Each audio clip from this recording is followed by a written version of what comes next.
What's up, guys? Jeff PELIZZARO here, and today I want to talk to you about an often neglected group of exercises that I see all too often, and I'm going to show you how you can work on it at home as well as if you're at the gym. So the hamstrings, the back side of the leg, these are the hamstring muscles here. They are often the forgotten stepchild of the lower body, and I assume that if you're here watching these videos, you already buy into the fact that improving your body is a gateway to improving your game. So your body's the greatest piece of equipment that you have. The better you have it moving, the better you have it, or the stronger you have it, the faster you have it, the better your golf game is going to be. So I want to emphasize the fact that now that you are ingrained into the system of improving your body and improving your fitness level, you have to balance out what's going on in your workouts. So lower body, upper body, all these different challenges. Our bodies need to be balanced in the front, the back, the right, the left, all these different ways. So when I see golfers working out in the gym or just people training in general, oftentimes when they're doing the lower body, they work on lunges, split squats maybe, regular squats, a lot of more quad dominant exercises, but rarely do a lot for the back side of the legs. The glutes, the hamstrings, and the hamstrings can be kind of tough to train because either if you don't have a piece of equipment, just recently we did a video on the glute ham machine, which is a big fancy piece of equipment that we have here at the gym, but the viewer said, hey, I don't have that. How can I do this stuff at home? I don't have hardly any equipment. Is there something that I can start with? So that's what we wanted to do today, was give you a few options to start working on the hamstrings at home or even in the gym. You can take these and do these in the gym. Now, first question would be, well, why do the hamstrings even matter? Well, they are the muscles back here in the back of your leg, and if you hinge over properly into your golf swing, you're going to probably feel them go on stretch just a little bit. And if you have tight hamstrings, first and foremost, it's going to be hard for you just to maintain a good postural position. But especially as you're moving and rotating, it's going to be very likely that if your hamstrings aren't strong and able to hold your posture and adapt to the movements that you're making, they're just going to kind of tighten up and shorten up and cause you to maybe thrust your hips towards the ball or do some other things, or maybe even just tear or pull a hamstring because they weren't strong enough to handle the forces that you're putting through them, whether that be in your training, daily life, or in your golf swing. So that's first and foremost, is we got to be able to make them strong. The stronger they are, the more they're able to handle, the more flexible they will actually be. I know many golfers that can't touch their toes, and it's not always because their hamstrings just aren't loose enough. It's because their hamstrings or their body knows that if they're put in that position, that's a dangerous position because, again, you can't handle the stress. So the stronger we get you, the better off you're going to be there. So I'm going to show you a couple variations of exercises that you can do with the hamstrings. The first one is going to be on the ground. Very simple. It's called a bridge, and if you've been a part of the 18 Strong community or you're in one of our online training programs, you've seen variations upon variations of bridges. You know that these are one of the simplest exercises you can do for your hips and hamstrings, and again, you can do it with very little equipment. So first I'm just going to do it lying on the ground here, feet flat, knees up in the air, lifting my hips, squeezing my butt, feeling my hamstrings tighten up. So I want to see a nice big range of motion here where you can get into a nice straight line. So if you can do that, you can feel the hips and the glutes working. This is a great place to start. If you haven't done this exercise in a while, I want you to start there. You can make this a little harder by raising one leg. Now lifting, keeping the hips level. Again, feeling the squeeze in the glute and the hamstrings, and then coming back down. If you go up and you grab the thigh, you feel a sharp little pain there, many times that's going to be a cramp in the hamstrings.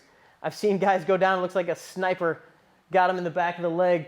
It's because that muscle is not used to holding this position, this shortened position, and so your muscle is basically seizing up because it doesn't know what to do. If you can get to the point where you can battle through that, maybe even put your hands down, use your hands a little bit more to kind of work through it a little bit, but fight into that cramp a little bit. Eventually it will go away. You'll teach your muscles how to hold that, but if you always back off on that cramp, you'll never really get strong enough to hold that position. So just a little general warning there. The next thing that you can do is you can use a bench. And this is one of my favorite ones. It seems like a very simple change compared to the regular bridge, but just by putting your heels on the top of this bench and digging into the bench after I lift, I'm going to really light up the hamstrings and create a lot more tension down here so I can really feel the strengthening going on in those muscles. So as I'm here, I'm going to lift first by just squeezing my glutes and thrusting my hips up. So squeezing the butt first. Now I'm going to take my heels and I'm going to dig them like I'm trying to pull them back towards my butt. I'm going to hold that for about 2 seconds, and then I'm going to come back down. And then I'm just going to repeat that process. Again, squeeze all the way to the top. Now dig the heels in, hold for a second, come back down. Just by creating that little pulling motion, like I'm trying to pull towards my butt, that's the primary motion of the hamstring, is to pull the lower leg towards the butt. That's going to really turn on these muscles here. All right, 2 more things, 2 more props I'm going to use. The first one is the roller. If I put the roller on the ground and I put my feet on top, this is going to make a much more challenging bridge as well. Now if I go with my heels into the roller and my toes up, this is a little bit of an easier version than the next one I'm going to show you. And this is going to target a little bit more of the glutes. So by lifting up, I'm really thrusting the hips forward and I'm using the butt muscles here more. If I put my toes down, like so, kind of the ball of my feet, or even just kind of middle of the foot, but keep the toes down the whole time, and I go up, I'm going to feel much more of the hamstrings. So you want it almost kind of right under the arch, let's say, as opposed to too far out in the toes.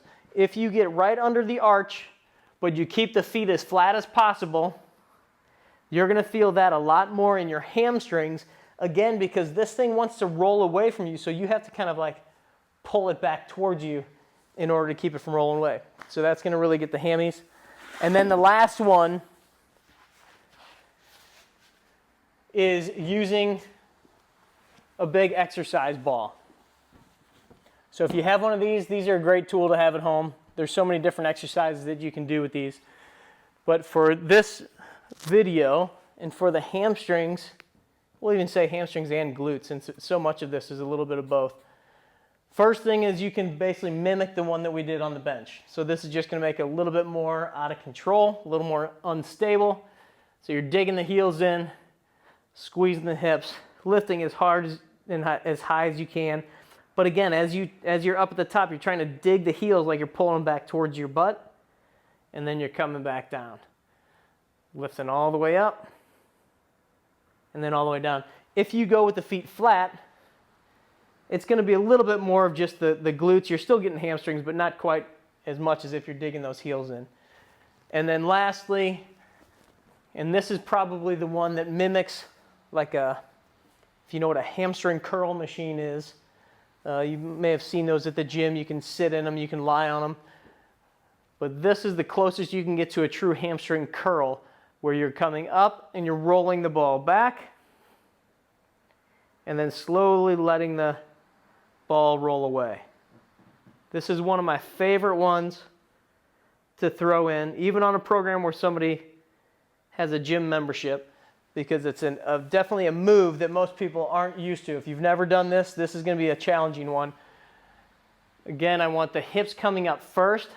As I bring my heels back, I'm letting the hips go up higher. So I'm keeping that nice straight line here. If that's too hard, you can try just coming back and out. That's going to work the hamstrings as well, but not quite as well as if you get the hips coming all the way up.